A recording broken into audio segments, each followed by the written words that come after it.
بسم اللہ الرحمن الرحیم۔ السلام علیکم۔ مومن کے لیے تکلیف پر بھی اجر۔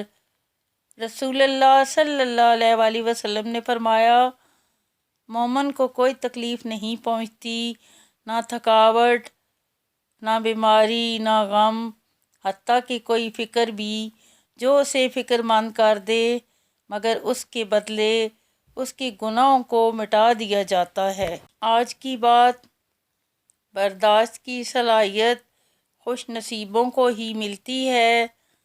اخلاق کا حسن جس انسان میں آ جائے، وہ خالق اور مخلوق دونوں کا محبوب بن جاتا ہے۔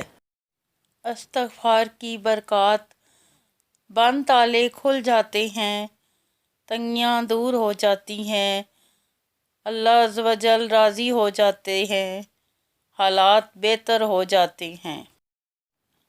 زندہ انسانوں کو پاؤں تلے روند کر بڑا آدمی بننے سے تو لاکھ بہتر ہے چھوٹا انسان بن کر انسانیت کو اپنے اندر زندہ رکھنا۔